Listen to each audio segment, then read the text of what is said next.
ಇದುವರೆಗೂ ನಾವು ದೇವರನ್ನು ಆರಾಧಿಸಿದ್ದೇವೆ, ಸ್ತುತಿಸಿದ್ದೇವೆ. ಒಂದು ಸ್ವಲ್ಪ ಸಮಯ ನಾವು ದೇವರ ವಾಕ್ಯವನ್ನು ಧ್ಯಾನಿಸಿಕೊಳ್ಳೋಣ. ದೇವರು ಕಳೆದ ತಿಂಗಳೆಲ್ಲ, ಕಳೆದ ದಿನಗಳೆಲ್ಲ, ಕಳೆದ ಪ್ರತಿಯೊಂದೊಂದು ನಿಮಿಷಗಳಲ್ಲಿಯೂ ದೇವರು ನಮ್ಮನ್ನು ಕಾಯ್ದು ನಡೆಸಿದವರಾಗಿದ್ದಾರೆ.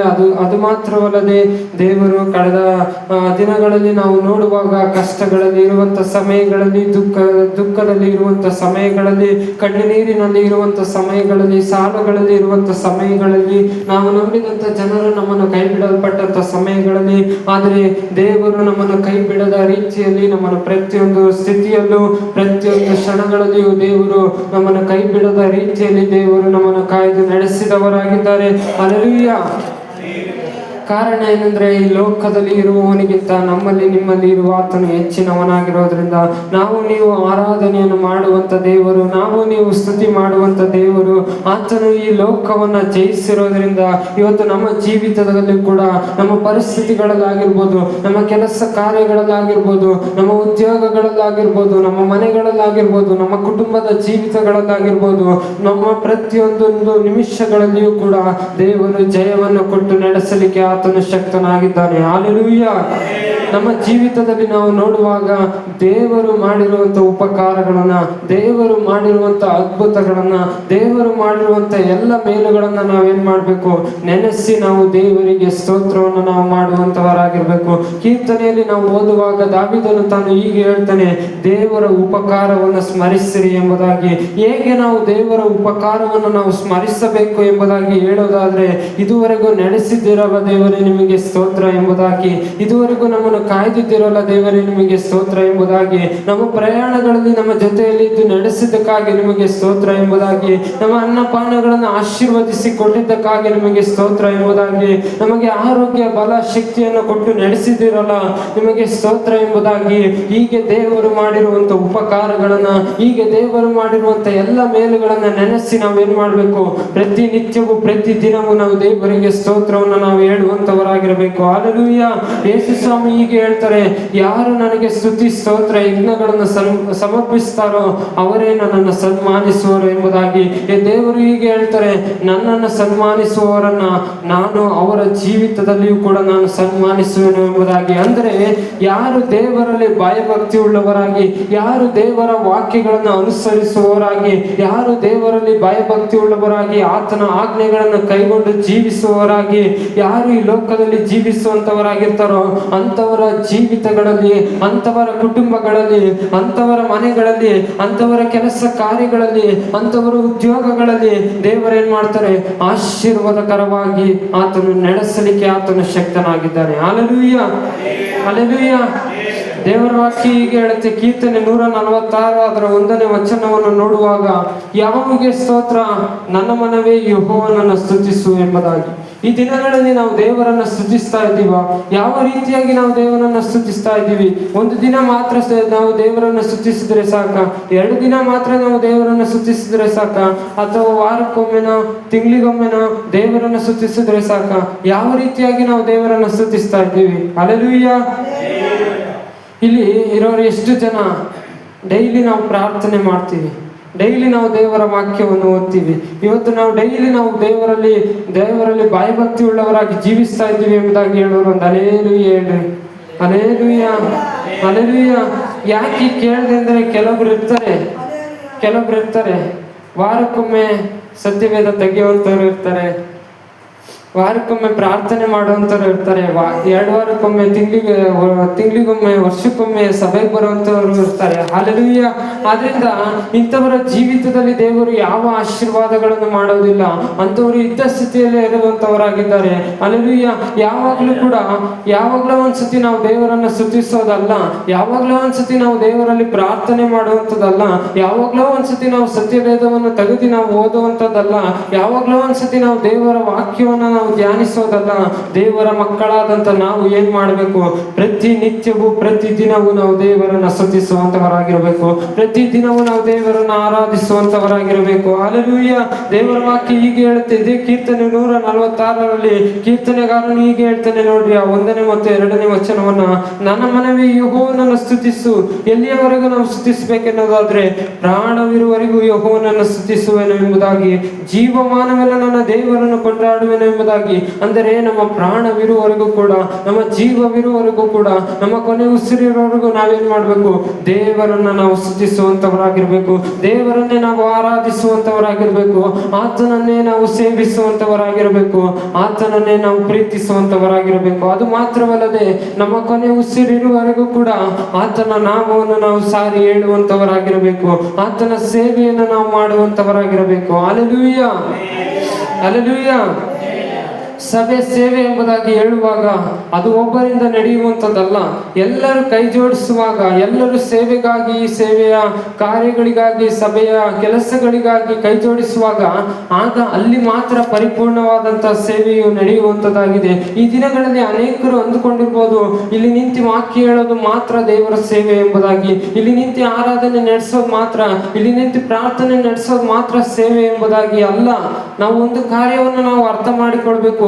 ಸಭೆಯಲ್ಲಿ ಮಾಡುವಂತ ಕೆಲಸಗಳು ಕೂಡ ಅದು ಕೂಡ ಒಂದು ಸೇವೆಯ ಭಾಗವಾಗಿದೆ. ಹಲ್ಲೆಲೂಯಾ. ಸಭೆಯನ್ನು ನಾವು ಸ್ವಚ್ಛಪಡಿಸುವಂತದ್ದಾಗಿರ್ಬೋದು, ಚೇರ್ಗಳನ್ನು ಹಾಕುವುದಾಗಿರ್ಬೋದು, ಎಲ್ಲ ಮಾಡುವಂಥದ್ದು ಕೂಡ ಅದು ಕೂಡ ಒಂದು ಸೇವೆಯ ಭಾಗವಾಗಿದೆ. ಹಲ್ಲೆಲೂಯಾ. ನಾವಿವತ್ತು ನಾನು ಏನಕ್ಕೆ ಇದನ್ನೆಲ್ಲ ನಿಮಗೆ ಹೇಳ್ತಾ ಇದ್ದೀನಿ ಎಂಬುದಾಗಿ ಹೇಳೋದಾದ್ರೆ, ನಾವು ಯಾವುದೇ ಕೆಲಸ ಮಾಡ್ತಾ ಇದ್ದೀವಿ ಎಂಬುದಾಗಿ ಹೇಳೋದಾದ್ರು, ನಾವು ಯಾವುದೇ ಕೆಲಸಗಳನ್ನು ನಾವು ಅದೇ ಕೆಲಸ ಎಂಥದೇ ಆಗಿರ್ಲಿ ಅದನ್ನ ನಾವು ಬೇಸರಿಕೆ ಇಲ್ಲದೆ ನಾವು ಆ ಕೆಲಸಗಳನ್ನು ಮಾಡುವಂತವರಾಗಿರ್ಬೇಕು. ಅಯ್ಯೋ ಹಲ್ಲೆಲೂಯಾ, ಅಯ್ಯೋ ನಾನು ಆ ಸಭೆ ಕೆಲಸ ಮಾಡ್ಬೇಕಾ, ಅಯ್ಯೋ ನಾನು ಆ ಚೇರ್ ಎತ್ತಿಡ್ಬೇಕಾ, ಅಯ್ಯೋ ನಾನು ಸಭೆಯಲ್ಲಿ ಕಸ ಗುಡಿಸ್ಬೇಕಾ ಎಂಬಂತ ಬೇಸರಿಕೆ ನಮ್ಮಲ್ಲಿ ಬರಬಾರ್ದು. ಹಲ್ಲೆಲೂಯಾ. ಸಭೆಯಲ್ಲಿ ನಾವು ಯಾವುದೇ ಕೆಲಸ ಮಾಡಿದ್ರು ನಾವು ಅಂದ್ಕೊಳ್ಬೇಕು, ನಾನು ಸಭೆಯಲ್ಲಿ ಮಾಡ್ತಾ ಇರುವಂತ ಕೆಲಸ ಅದು ದೇವರ ಸೇವೆಗಾಗಿ ಎಂಬುದಾಗಿ, ನಾವು ಸಭೆಯಲ್ಲಿ ಮಾಡ್ತಾ ಇರುವಂತ ಕೆಲಸ ಅದು ದೇವರ ರಾಜ್ಯಕ್ಕೋಸ್ಕರವಾಗಿ ಎಂಬುದಾಗಿ ನಾವು ಅಂದುಕೊಳ್ಳುವಾಗ ದೇವರು ಆ ಕೆಲಸದ ಮುಖಾಂತರ ದೇವರು ನಮ್ಮನ್ನು ಆಶೀರ್ವದಿಸಲಿಕ್ಕೆ ಆತನ ಶಕ್ತನಾಗಿದ್ದಾನೆ. ಹಲ್ಲೆಲೂಯಾ, ಹಲ್ಲೆಲೂಯಾ ಎಂಬುದಾಗಿ ನಾವೆಲ್ಲರೂ ಒಟ್ಟಾಗಿ ದೇವರ ಸೇವೆಯನ್ನು ನಾವು ಮಾಡುವಂತವರಾಗಿರ್ಬೇಕು. ಹಲ್ಲೆಲೂಯಾ. ದೇವರ ವಾಕ್ಯ ಹೇಳುತ್ತೆ, ಈ ಕೀರ್ತನೆ 146ರಲ್ಲಿ 3ನೇ ವಚನವನ್ನು ನಾವು ನೋಡುವಾಗ ನೋಡಿ, ಇಲ್ಲಿ ವಾಕ್ಯವು ಹೀಗೆ ಹೇಳುತ್ತೆ, ಪ್ರಭುಗಳಲ್ಲಿ ಭರವಸೆ ಬಿಡಬೇಡಿರಿ, ಮಾನವನನ್ನು ನೆಚ್ಚಬೇಡಿರಿ, ಅವನು ಸಹಾಯ ಮಾಡಲು ಶಕ್ತನಲ್ಲ ಎಂಬುದಾಗಿ. ಈ ದಿನಗಳಲ್ಲಿ ನಾವು ಅನೇಕರನ್ನು ನಾವು ನೋಡುವಾಗ ಅನೇಕರು ಮನುಷ್ಯರ ಮೇಲೆ ಭರವಸೆ ಬಿಡುವಂತವರಾಗಿದ್ದಾರೆ, ಮನುಷ್ಯರ ಸಹಾಯಗಳನ್ನು ಅವರು ಎದುರು ನೋಡುವಂತವರಾಗಿದ್ದಾರೆ. ಆದರೆ ದೇವರ ವಾಕ್ಯದಲ್ಲಿ ಸ್ಪಷ್ಟವಾಗಿ ನಮಗೆ ಹೇಗೆ ಹೇಳುತ್ತೆ, ಈ ಕೀರ್ತನೆ 146 4ನೇ ವಚನವನ್ನು ನಾವು ಓದುವಾಗ, ಅವನು ಉಸಿರು ಹೋಗಲು ಮಣ್ಣಿಗೆ ಸೇರುತ್ತಾನೆ, ಅವನ ಸಂಕಲ್ಪಗಳೆಲ್ಲ ಅದೇ ದಿನದಲ್ಲಿ ಹಾಳಾಗುವವು. ಯಾವನಿಗೆ ಯಾಕೋಬನ ದೇವರು ಸಹಾಯಕನು, ಯಾವನು ತನ್ನ ದೇವರಾದ ಯೆಹೋವನನ್ನು ನಂಬಿರುತ್ತಾನೋ ಅವನೇ ಧನ್ಯನು ಎಂಬುದಾಗಿ. ಹಲ್ಲೆಲೂಯಾ. ಇವತ್ತು ನಾವು ಮನುಷ್ಯರ ಮೇಲೆ ನಾವು ಭರವಸೆ ಇಡುವುದಕ್ಕಿಂತ ನಾವು ದೇವರ ಮೇಲೆ ನಾವು ಭರವಸೆ ಇಡುವಂತವರಾಗಿರ್ಬೇಕು. ಮನುಷ್ಯರ ಸಹಾಯವನ್ನು ನಾವು ಎದುರು ನೋಡುವುದಕ್ಕಿಂತ ನಾವು ದೇವರ ಸಹಾಯವನ್ನೇ ನಾವು ಎದುರು ನೋಡುವಂತವರಾಗಿರ್ಬೇಕು. ಯಾಕೆಂದರೆ ನಮ್ಮ ದೇವರು ಯೆಹೋವ ಈರೆ ಆಗಿದ್ದಾನೆ. ನಮ್ಮ ದೇವರು ನಮ್ಮ ಅಗತ್ಯತೆಗಳನ್ನೆಲ್ಲವನ್ನ ಆತನು ಪೂರೈಸಲಿಕ್ಕೆ ಆತನು ಶಕ್ತನಾಗಿದ್ದಾನೆ. ನಾವು ಬೇಡುವುದಕ್ಕಿಂತಲೂ ಯೋಚಿಸುವುದಕ್ಕಿಂತಲೂ ಅತ್ಯಧಿಕವಾದದನ್ನ ದೇವರು ನಮ್ಮ ಜೀವಿತದಲ್ಲಿ ಆತನು ಮಾಡಲಿಕ್ಕೆ ಆತನು ಶಕ್ತನಾಗಿದ್ದಾನೆ. Hallelujah, hallelujah. ದೇವರ ವಾಕ್ಯ ಹೀಗೆ ಹೇಳುತ್ತೆ, ಕೀರ್ತನೆಯಲ್ಲಿ ನಾವು ನೋಡುವಾಗ, ಯಾವನು ಅಹಂಕಾರಿಗಳಲ್ಲಿಯೂ ಸುಳ್ಳು ಹಿಂಬಾಲಿಸುವವರಲ್ಲಿಯೂ ಸೇರದೆ ಯೆಹೋವನನ್ನೇ ನಂಬಿರುತ್ತಾನೋ ಅವನೇ ಧನ್ಯನು ಎಂಬುದಾಗಿ. ಈ ದಿನದಲ್ಲಿ ಲೋಕದಲ್ಲಿ ನಾವು ಎಲ್ಲೇ ನೋಡಿದ್ರು ಕೂಡ ಮೋಸ ಮಾಡುವವರಿದ್ದಾರೆ, ಸುಳ್ಳು ಹೇಳುವವರಿದ್ದಾರೆ, ನಮ್ಮನ್ನು ಹೀಳಾಯಿಸುವಂತವರಿದ್ದಾರೆ, ನಮ್ಮನ್ನು ಹಿಂಸೆಗೆ ಅವಮಾನ ಪಡಿಸುವಂತವರಿದ್ದಾರೆ. ಈ ಲೋಕದಲ್ಲಿ ಎಷ್ಟೇ ಕಷ್ಟಗಳು ಇದ್ರು, ಈ ಲೋಕದಲ್ಲಿ ಎಷ್ಟೇ ಹಿಂಸೆ ಸಂಕಟಗಳು ನಮ್ಮ ಜೀವಿತದಲ್ಲಿ ಬರುವಾಗಲೂ ಕೂಡ ಈ ಲೋಕದಲ್ಲಿ ಯಾರು ನಮ್ಮ ಜೊತೆ ನಿಲ್ಲೋದಿಲ್ಲ. ನಮ್ಮ ಜೊತೆ ನಿಲ್ಲೋದಾದ್ರೆ ದೇವರು ಮಾತ್ರ ನಮ್ಮ ಜೊತೆಯಲ್ಲಿ ಇದ್ದು ನಡೆಸಲಿಕ್ಕೆ ಆತನು ಶಕ್ತನಾಗಿದ್ದಾನೆ. Hallelujah, hallelujah. ಇನ್ನೇನು ನಾವು ಬಿದ್ದು ಹೋಗ್ತಿದೀವಿ ಎಂಬುದಾಗಿ ಹೇಳುವಂತ ಪರಿಸ್ಥಿತಿಗಳಲ್ಲಿ, ಇನ್ನೇನು ನಾವು ಕುಗ್ಗಿ ಹೋಗ್ತಾ ಇದ್ದೀವಿ, ಇನ್ನೇನು ನಾವು ಸೋತು ಹೋಗ್ತಾ ಇದ್ದೀವಿ ಎಂಬುದಾಗಿ ಹೇಳುವಂತ ಪರಿಸ್ಥಿತಿಗಳಲ್ಲಿ ಹಲ್ಲೆಲೂಯಾ ಎಂಬುದಾಗಿ ಹೇಳುವಾಗ ದೇವರು ಊಹೆಗೂ ನಿಲುಕದಂತ ಅದ್ಭುತವನ್ನ ದೇವರು ನಮ್ಮ ಜೀವಿತದಲ್ಲಿ ಆತನು ಮಾಡುವಂತವನಾಗಿದ್ದಾನೆ. ಹಲ್ಲೆಲೂಯಾ. ನಮ್ಮ ಜೀವಿತದಲ್ಲಿ ಎಷ್ಟೇ ಕಷ್ಟಗಳು ಬಂದ್ರು, ನಮ್ಮ ಜೀವಿತದಲ್ಲಿ ಎಷ್ಟೇ ಹೋರಾಟಗಳು, ನಿಂದನೆಗಳು, ಅವಮಾನಗಳು, ಶೋಧನೆಗಳು ಬಂದ್ರು, ಪೌಲನ ಜೀವಿತದಲ್ಲಿ ನಾವು ನೋಡುವಾಗ ಅವನು ದೇವರ ದೇವರನ್ನು ಹಿಂಬಾಲಿಸುವಂತವನಾಗಿದ್ದನು. ಪೌಲನ ಜೀವಿತದಲ್ಲಿ ನಾವು ನೋಡುವಾಗ ಅವನ ಜೀವಿತದಲ್ಲಿ ಕಷ್ಟಗಳು ಬಂತು, ಶೋಧನೆಗಳು ಬಂತು, ಅವಮಾನಗಳು ಬಂತು. ಪೌಲನು ಸೇವೆ ಮಾಡುವಂತ ಸಮಯಗಳಲ್ಲಿ ತನ್ನ ಸ್ನೇಹಿತರಿಂದ, ತನ್ನ ಸ್ವಂತ ಕುಟುಂಬದವರಿಂದ, ತನ್ನ ಸ್ವಂತದವರಿಂದ ಆತನಿಗೆ ಅನೇಕ ಹಿಂಸೆಗಳು ಬಂತು, ಅನೇಕ ಹೋರಾಟಗಳು ಬಂತು. ಆದ್ರೆ ಪೌಲನ ಜೀವಿತವನ್ನು ನಾವು ನೋಡುವಾಗ ಪೌಲನು ಸೇವೆ ಮಾಡೋದನ್ನು ಆತನು ಬಿಡಲಿಲ್ಲ. ಪೌಲನು ಸೇವೆಯಿಂದ ಆತನು ಹಿಂದೆ ಸರಿಲಿಲ್ಲ. ಪೌಲನು ಸೇವೆಯಿಂದ ಆತನು ಹಿಂದೆ ಸರಿಲಿಲ್ಲ. ನಾವು ಇವತ್ತು ನಮ್ಮ ಜೀವಿತದಲ್ಲಿಯೂ ಕೂಡ ಕಷ್ಟಗಳು ಬರುವಾಗ, ಶೋಧನೆಗಳು ಬರುವಾಗ ನಮ್ಮಲ್ಲಿ ದೇವರ ಮೇಲೆ ಇಟ್ಟಂತ ಪ್ರೀತಿ ನಮ್ಮಲ್ಲಿ ಕಡಿಮೆ ಆಗಬಾರ್ದು. ದೇವರ ಮೇಲೆ ಇಟ್ಟಂತ ಅನ್ಯೋನ್ಯತೆ ದೇವರಲ್ಲಿ ನಮ್ಮಲ್ಲಿ ಕಡಿಮೆ ಆಗಬಾರ್ದು. ಪ್ರಾರ್ಥನೆ ಮಾಡೋದು ನಮ್ಮಲ್ಲಿ ಕಡಿಮೆ ಆಗಬಾರ್ದು. ಹಲ್ಲೆಲೂಯಾ. ಪೌಲನ ರೀತಿಯಲ್ಲಿ ನಾವಿನ್ನೂ ದೇವರಲ್ಲಿ ಬಲವಾಗಿಯೂ, ನಾವಿನ್ನೂ ದೇವರಲ್ಲಿ ಸಾಕ್ಷಿಯಾಗಿಯೂ ಈ ಲೋಕದಲ್ಲಿ ನಾವು ಜೀವಿಸುವಂತವರಾಗಿರಬೇಕು. ಹಲ್ಲೆಲೂಯಾ. ಇವತ್ತು ನಾವು ಸಾಧಾರಣ ವ್ಯಕ್ತಿಗಳೇ ಆಗಿರ್ಬೋದು, ಇವತ್ತು ನಾವು ಯಾವ ಗಣನಿಗೂ ಬಾರದಂತ ವ್ಯಕ್ತಿಗಳೇ ಆಗಿರ್ಬೋದು, ಎಲ್ಲರಿಂದ ಕೈ ಬಿಡಲ್ಪಟ್ಟಂತ ವ್ಯಕ್ತಿಗಳ ನಾವು ಆಗಿರ್ಬೋದು. ಆದ್ರೆ ನಮ್ಮ ಪ್ರಾರ್ಥನೆ ಏನಾಗಿರ್ಬೇಕು? ಅದು ಬಹು ಬಲವುಳ್ಳಂತ ಪ್ರಾರ್ಥನೆ ಆಗಿರ್ಬೇಕು. ನಾವು ಇವತ್ತು ಎಲ್ಲರಿಂದ ಕೈ ಬಿಡಲ್ಪಟ್ರು, ಇವತ್ತು ನಮ್ಮ ಪ್ರಾರ್ಥನೆ ಏನಾಗಿರ್ಬೇಕು? ಅದು ನಂಬಿಕೆಯಿಂದ ಕೂಡಿದಂತ ಪ್ರಾರ್ಥನೆ ಆಗಿರ್ಬೇಕು. ಇವತ್ತು ನಾವು ಮಾಡುವಂತ ಪ್ರಾರ್ಥನೆ ಅದು ಶಕ್ತಿಯುತ ಪ್ರಾರ್ಥನೆ ಆಗಿರ್ಬೇಕು. ಇವತ್ತು ನಾವು ಮಾಡುವಂತ ಪ್ರಾರ್ಥನೆ ಅದು ಬಲವುಳ್ಳಂತ ಪ್ರಾರ್ಥನೆ ಆಗಿರ್ಬೇಕು. Hallelujah, hallelujah. ಇವತ್ತು ನಾವು ಸಾಧಾರಣ ವ್ಯಕ್ತಿಗಳೇ ಆಗಿದ್ರು, ಇವತ್ತು ನಮ್ಮ ಪ್ರಾರ್ಥನೆ ಅದು ಸಾಧಾರಣವಾಗಿರಬಾರ್ದು. ದೇವರ ವಾಕ್ಯದಲ್ಲಿ ನಾವು ನೋಡುವಾಗ ಯೋಬ 5ನೇ ಅಧ್ಯಾಯ ಅದರ 17-18ನೇ ವಚನವನ್ನು ನಾವು ನೋಡುವಾಗ, ಅಲ್ಲಿ ಎಲಿಯನ ಜೀವಿತವನ್ನು ನೋಡುವಾಗ ಅವನ ಪ್ರಾರ್ಥನೆ ಏನಾಗಿತ್ತು ಎಂಬುದಾಗಿ ನಾವು ಅಲ್ಲಿ ಕಾಣುವಂತವರಾಗಿದ್ದೇವೆ. ಯಾಕೋಬ 5:17-18ರಲ್ಲಿ ನಾವು ಓದುವುದಾದ್ರೆ, ಎಲಿಯನು ನಮ್ಮಂತ ಸ್ವಭಾವವುಳ್ಳವನಾಗಿದ್ದನು. ಅಂದರೆ ಎಲಿಯನು ನಮ್ಮ ಹಾಗೆ ಆತನು ಕೂಡ ಸಾಧಾರಣ ವ್ಯಕ್ತಿನೇ ಆಗಿದ್ದನು ಎಂಬುದಾಗಿ. ನಮ್ಮಂತ ಸ್ವಭಾವವುಳ್ಳವನಾಗಿದ್ದನು ಅಂದ್ರೆ ನಮ್ಮ ಹಾಗೆ ಸ್ವಭಾವ ಎಲಿಯನಲ್ಲಿಯೂ ಇತ್ತು ಎಂಬುದಾಗಿ ನಾವು ಕಾಣುವಂತವರಾಗಿದ್ದೇವೆ. ವಚನವನ್ನು ನೋಡ್ರಿ, ಎಲಿಯನು ನಮ್ಮಂತ ಸ್ವಭಾವವುಳ್ಳವನಾಗಿದ್ದನು. ಅವನು ಮಳೆ ಬರಬಾರದೆಂದು ಬಹಳವಾಗಿ ಪ್ರಾರ್ಥಿಸಲು 3 ವರ್ಷ 6 ತಿಂಗಳವರೆಗೂ ಮಳೆ ಬೀಳಲಿಲ್ಲ. ತಿರುಗಿ ಪ್ರಾರ್ಥನೆ ಮಾಡಲು ಆಕಾಶವು ಮಳೆಗರೆಯಿತು, ಭೂಮಿಯು ಬೆಳೆಯಿತು. ಹಲ್ಲೆಲೂಯಾ. ಸತ್ಯವೇದ ಎಲಿಯನ ಬಗ್ಗೆ ಏನು ಹೇಳುತ್ತೆ ಎಂಬುದಾಗಿ ಅನ್ನೋದಾದ್ರೆ, ಎಲಿಯನು ನಮ್ಮಂತ ಸ್ವಭಾವವುಳ್ಳವನಾಗಿದ್ದನು ಎಂಬುದಾಗಿ, ಎಲಿಯನು ನಮ್ಮ ಹಾಗೆ ಆತನು ಸಾಧಾರಣ ವ್ಯಕ್ತಿ ಆಗಿದ್ದನು ಎಂಬುದಾಗಿ. ಅಂದರೆ ಇದರ ಅರ್ಥ ಏನು ಎಂಬುದಾಗಿ ಹೇಳೋದಾದ್ರೆ, ನಮಗೆ ಹೇಗೆ ಕಷ್ಟಗಳು ಬಂದಾಗ, ನಮಗೆ ಹೇಗೆ ಶೋಧನೆಗಳು ಬಂದಾಗ ನಾವು ಕುಗ್ಗಿ ಹೋಗ್ತೀವೋ, ಸೋತು ಹೋಗ್ತೀವೋ, ಹಾಗೆ ಎಲಿಯನು ಕೂಡ ಆತನು ಸೋತು ಹೋಗ್ತಿದ್ದ, ಕುಗ್ಗಿ ಹೋಗ್ತಿದ್ದ. ಆದ್ರೆ ಅವನ ಪ್ರಾರ್ಥನೆ ಏನಾಗಿತ್ತು ಎಂಬುದಾಗಿ ನೋಡೋದಾದ್ರೆ ಅದು ಬಹು ಬಲವುಳ್ಳಂತ ಪ್ರಾರ್ಥನೆ ಆಗಿತ್ತು ಎಂಬುದಾಗಿ ನಾವು ಕಾಣುವಂತವರಾಗಿದ್ದೇವೆ. ಎಲಿಯನ ಪ್ರಾರ್ಥನೆ ಏನಾಗಿತ್ತು? ಅದು ಪವರ್ಫುಲ್ ಆದಂತ ಪ್ರಾರ್ಥನೆ ಆಗಿತ್ತು. ಎಲಿಯನು ಮಳೆ ಬರಬಾರದೆಂಬುದಾಗಿ ಪ್ರಾರ್ಥಿಸೋದಾದ್ರೆ ಮಳೆ ಬರ್ತಾ ಇರಲಿಲ್ಲ. ಮಳೆ ಬರಬೇಕೆಂಬುದಾಗಿ ಎಲಿಯನು ಪ್ರಾರ್ಥಿಸಿದ್ರೆ ಮಳೆ ಬರುವಂತದ್ದಾಗಿತ್ತು. ಅಲ್ಲಿ ಎಲಿಯನು ಪ್ರಾರ್ಥನೆ ಏನಾಗಿತ್ತು ಎಂಬುದಾಗಿ ನಾವು ನೋಡೋದಾದ್ರೆ, ಎಲಿಯನ ಪ್ರಾರ್ಥನೆಯಲ್ಲಿ ಅಲ್ಲಿ ನಂಬಿಕೆಯಿಂದ ಅವನು ಪ್ರಾರ್ಥನೆಯನ್ನು ಮಾಡುವಂತವನಾಗಿದ್ದನು. ಆತನು ದೇವರು ನನ್ನ ಪ್ರಾರ್ಥನೆಯನ್ನು ಕೇಳ್ತಾ ಇದ್ದಾರೆ ಎಂಬಂತ ನಂಬಿಕೆ ಎಲಿಯನಲ್ಲಿ ಇತ್ತು. ಆ ನಂಬಿಕೆಯಿಂದ ಎಲಿಯನು ಪ್ರಾರ್ಥಿಸುವಾಗ ದೇವರು ಆ ನಂಬಿಕೆಯನ್ನು ನೋಡಿ ಅವನ ಪ್ರಾರ್ಥನೆಯನ್ನು ದೇವರು ಕೇಳ್ತಾ ಇದ್ರು. ಇವತ್ತು ನಮ್ಮ ಜೀವಿತಗಳಲ್ಲಿ ಕೂಡ ನಾವು ಮಾಡುವಂತ ನಂಬಿಕೆಯಿಂದ ಪ್ರಾರ್ಥನೆಯನ್ನು ನಾವು ಮಾಡೋದಾದ್ರೆ, ಎಂತ ಪರಿಸ್ಥಿತಿಗಳಲ್ಲಿ ನಾವು ಇರ್ಬೋದು, ಎಂತ ಸನ್ನಿವೇಶಗಳಲ್ಲಿ ನಾವು ಹಾದು ಹೋಗ್ತಾ ಇದ್ರು ಕೂಡ ನಾವು ನಂಬಿಕೆಯಿಂದ ನಾವು ಪ್ರಾರ್ಥನೆಯನ್ನು ಮಾಡೋದಾದ್ರೆ ದೇವರು ನಮ್ಮ ಪ್ರಾರ್ಥನೆಗಳನ್ನು ಆತನ ಕೇಳುವಂತವನಾಗಿದ್ದಾನೆ. ಇವತ್ತು ನಮ್ಮ ಜೀವಿತದಲ್ಲಿ ಕಷ್ಟಗಳು ಬಂತು ಎಂಬುದಾಗಿ ಹೇಳಿ, ಸಮಸ್ಯೆಗಳು ಬಂತು ಎಂಬುದಾಗಿ ಹೇಳಿ ದೇವರ ಮೇಲೆ ಇಟ್ಟಂತ ಪ್ರೀತಿ ನಮ್ಮಲ್ಲಿ ಕಡಿಮೆ ಆಗಬಾರ್ದು. ಸಭೆಗೆ ಬರೋದನ್ನು ನಾವು ನಿಲ್ಲಿಸಬಾರ್ದು. ನಾವೇನ್ ಮಾಡ್ಬೇಕು? ಹೆಚ್ಚಿನದಾಗಿ ನಾವು ಪ್ರಾರ್ಥನೆಯನ್ನು ನಾವು ಮಾಡುವಂತವರಾಗಿರ್ಬೇಕು. ಯೋಬನ ಜೀವಿತದಲ್ಲಿ ನೋಡುವಾಗ ಯೋಬನು ಬಹಳ ಐಶ್ವರ್ಯವಂತನಾಗಿದ್ದನು. ಯೋಬ 1ನೇ ಅಧ್ಯಾಯವನ್ನು ನಾವು ಅಲ್ಲಿ ಓದೋದಾದ್ರೆ ಅಲ್ಲಿ ಯೋಬನ ಕುರಿತಾಗಿ ನಾವು ಕಾಣ್ತೇವೆ. ಯೋಬನಿಗೆ ಯಾವುದಕ್ಕೂ ಕೊರತೆ ಇರಲಿಲ್ಲ. ಆತನು ಬಹಳ ಐಶ್ವರ್ಯವಂತನಾಗಿದ್ದನು.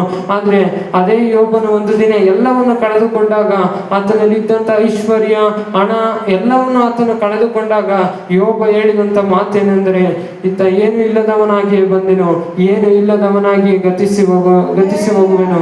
ದೇವರೇ ಕೊಟ್ಟನು, ದೇವರೇ ತೆಗೆದುಕೊಂಡನು, ದೇವರ ನಾಮಕ್ಕೆ ಸ್ತೋತ್ರ ಎಂಬುದಾಗಿ. ಅಲ್ಲಿ ಯೋಬನು ಎಲ್ಲವನ್ನ ಕಳೆದುಕೊಂಡಾಗ ಅವನು ದೇವರನ್ನು ದೂಷಿಸಲಿಲ್ಲ, ಅವನು ದೇವರನ್ನು ಅಲ್ಲಗಳಿಲಿಲ್ಲ, ಅವನು ದೇವರನ್ನು ತಿರಸ್ಕರಿಸಲಿಲ್ಲ, ಅವನು ದೇವರನ್ನು ಅವಮಾನ ಪಡಿಸಲಿಲ್ಲ. ಆದ್ರೆ ಆತನು ಏನು ಹೇಳಿದನು? ದೇವರೇ ಕೊಟ್ಟನು, ದೇವರೇ ತೆಗೆದು ತೆಗೆದುಕೊಂಡನು. ದೇವರ ನಾಮಕ್ಕೆ ಸ್ತೋತ್ರ ಎಂಬುದಾಗಿ ಅಲ್ಲಿ ಎಲಿಯನು ಹೇಳುವಂಥದ್ದನ್ನು ನಾವು ಕಾಣುವಂತವರಾಗಿದ್ದೇವೆ. ಇವತ್ತು ನಮ್ಮ ಜೀವಿತದಲ್ಲಿ ಕಷ್ಟಗಳು ಬಂದಾಗ ನಾವು ದೇವರನ್ನು ದೂಷಿಸೋದಲ್ಲ, ದೇವರನ್ನು ಅಲ್ಲಗಳೆಯೋದಲ್ಲ, ದೇವರ ವಾಕ್ಯಕ್ಕೆ, ದೇವರಿಗೆ, ಸಭೆಗೆ ವಿರುದ್ಧವಾಗಿ ಮಾತನಾಡುವಂಥದ್ದಲ್ಲ. ನಾವೇನ್ ಮಾಡ್ಬೇಕು? ಕಷ್ಟಗಳು ಬಂದಾಗ ನಾವು ಹೆಚ್ಚಿನದಾಗಿ ಪ್ರಾರ್ಥನೆಯನ್ನು ನಾವು ಮಾಡುವಂತವರಾಗಿರ್ಬೇಕು. ಪ್ರಾರ್ಥನೆಯನ್ನು ನಾವು ಮಾಡುವಾಗ ದೇವರು ನಮ್ಮನ್ನ ಎಲ್ಲ ಕಷ್ಟಗಳಿಂದ ಆತನು ಬಿಡಿಸಲಿಕ್ಕೆ ಆತನು ಶಕ್ತನಾಗಿದ್ದಾನೆ. ಈ ವಾಕ್ಯಕ್ಕೋಸ್ಕರವಾಗಿ ಒಂದು ನಿಮಿಷ ನಾವು ಕಣ್ಣುಗಳನ್ನು ಮುಚ್ಚಿ ನಾವು ಪ್ರಾರ್ಥನೆ ಮಾಡಿಕೊಳ್ಳೋಣ. ಪರಿಶುದ್ಧನು ಮಹೋನ್ನತನಾದ ತಂದೆಯಾದ ದೇವರೇ, ನಿನ್ನ ಪರಿಶುದ್ಧವುಳ್ಳ ನಾಮಕ್ಕೆ ಸ್ತೋತ್ರ ಮಾಡ್ತಿದ್ದೇನೆ ಕರ್ತನೆ. ಬೆಳಗಿನ ಆರಾಧನೆಯಲ್ಲಿ ಕರ್ತನೆ, ಇದುವರೆಗೂ ಕರ್ತನೆ, ಆದಿಯಿಂದ ಅಂತ್ಯದವರೆಗೂ ಕರ್ತನೆ, ನೀವು ತಾನೇ ನಮ್ಮನ್ನು ನಡೆಸಿದ್ದಕ್ಕಾಗಿ ಕರ್ತನೆ ನಿಮಗೆ ಸ್ತೋತ್ರ ಮಾಡ್ತಿದ್ದೇನೆ ಕರ್ತನೆ. ಈ ವಾಕ್ಯವನ್ನು ಧ್ಯಾನಿಸಿ ಹೇಳುವಾಗಿ ಕರ್ತನೆ ಕೊಟ್ಟ ಕೃಪೆಗಾಗಿ ನಿಮಗೆ ಸ್ತೋತ್ರ ಸ್ವಾಮಿ. ಇದುವರೆಗೂ ನಡೆಸಿದ್ದಕ್ಕಾಗಿ ನಿಮಗೆ ಸ್ತೋತ್ರ. ಈ ಪ್ರಾರ್ಥನೆಯನ್ನು ಕೇಳಿದಕ್ಕಾಗಿ ನಿಮಗೆ ಸ್ತೋತ್ರ ಮಾಡ್ತಾ ಯೇಸುವಿನ ನಾಮದಲ್ಲಿ ಈ ಪ್ರಾರ್ಥನೆಯನ್ನು ಬೇಡಿ ಹೊಂದುತ್ತಾ ಇದ್ದೇನೆ ತಂದೆಯೇ. ಆಮೇನ್, ಆಮೇನ್, ಆಮೇನ್. ನನ್ನ ಮನವೇ ಯೆಹೋವನನ್ನು ಕೊಂಡಾಡು, ನನ್ನ ಸೆರೆಂದ್ರಗಳೇ ಆತನ ಪವಿತ್ರ ನಾಮವನ್ನು ಕೀರ್ತಿಸಿರಿ. ನನ್ನ ಮನವೇ ಯೆಹೋವನನ್ನು ಕೊಂಡಾಡು, ಆತನು ಮಾಡಿರುವಂಥ ಉಪಕಾರಗಳಲ್ಲಿ ಒಂದನ್ನು ಮರೆಯಬೇಡ. ಆಮೇನ್,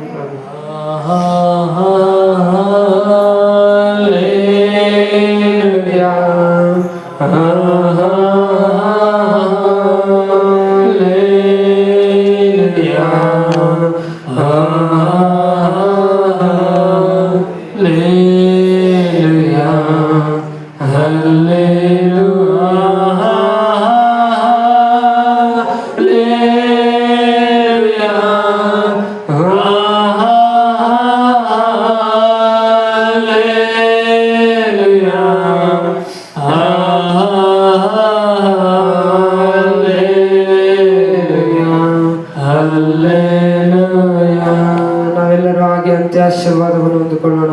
ಕರ್ತನಾದ ಯೇಸು ಕ್ರಿಸ್ತನ ಪ್ರೀತಿಯು, ತಂದೆಯಾದ ದೇವರ ಆಶೀರ್ವಾದವು, ಪರಿಶುದ್ಧಾತ್ಮನ ಅನ್ಯೋನ್ಯತೆಯು ಕರ್ತನ ಬರೋಣದವರೆಗೂ ಎಂದಿಗೂ ಎಂದೆಂದಿಗೂ ನಿರಂತರವಾಗಿರಲಿ. ಆಮೇನ್, ಆಮೇನ್, ಆಮೇನ್. ಹಾಲೆಲೂಯಾ. ಸ್ತೋತ್ರ.